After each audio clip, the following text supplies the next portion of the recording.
Hi, my name is Brooke and I am a student in Fanshawe's Television and Broadcasting Diploma.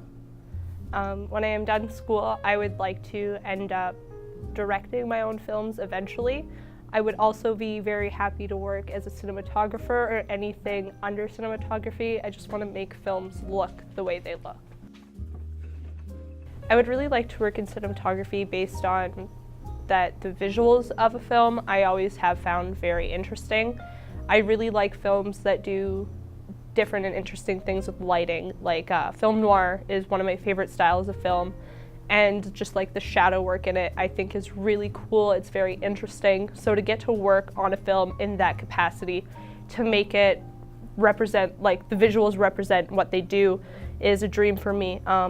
Directing, it would be really cool because I do like taking the lead on things. And as director, you do kind of take the lead, not only on that visual, but as well as the story to a certain extent. As I was saying, Elsa Jensen, 23. You found her in the alley on your way back from work? My capstone is a film noir, and as I said, the visual representation of film noirs has always been something that has really drawn me in. I really like the lighting work, the shadows, as well as I really like that they're very much pinpointed to a certain time in film history as well as just world history in general, that it's very much a 1940s thing. That when you think film noir, not only are you thinking the shadows, the dark looks, you're also thinking very 1940s, like women in bold lipstick with their hair curled and detectives in pantsuits. Listen, Irene will be here any minute now. She's a real slimy type, a real snake. You gotta watch out. Where are we starting with the questions? Just follow my lead. With the capstone being a project that was supposed to encapsulate who we wanted to be as filmmakers and what we wanted our careers to be, I did really want to do something that was either a film noir or very inspired by a film noir, and also something that put women at the center.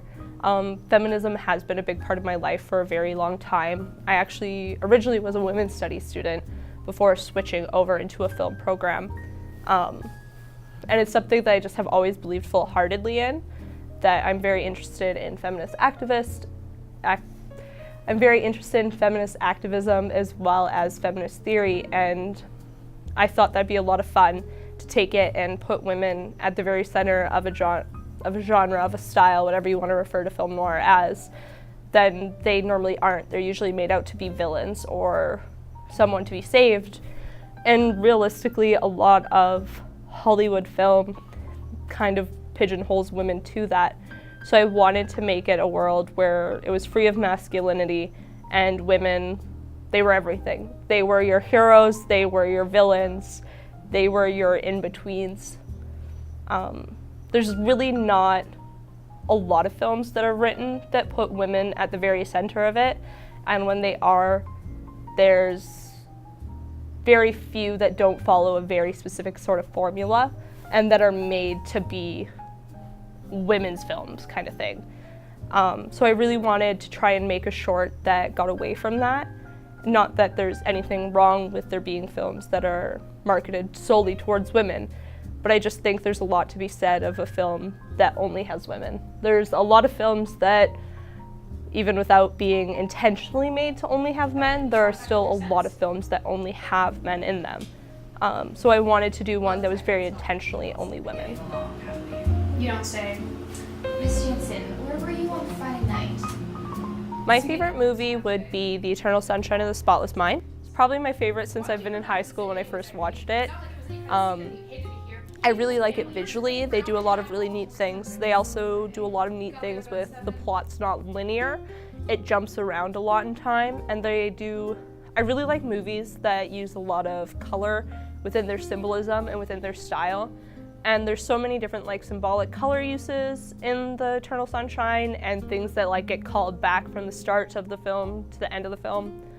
I am a serial rewatcher of films, and The Eternal Sunshine just has such a rewatch value that you pick up on new things all the time, especially since the timeline of it is so convoluted. They jump around so much that it makes it just a really easy one to rewatch, that you're picking up on new things all the time.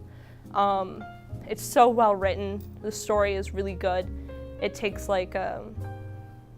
a breakup romance story and then put some really cool science fiction sort of twists on it with the possibility, with like experimental procedure in which the characters are offered the opportunity to erase their ex-boyfriend, ex-girlfriend from their memories. And I think that makes a really interesting plot line and brings up a lot of questions about like science and what is ethical and what you want to remember and what you don't want to remember, and also sort of the fault of our own memories.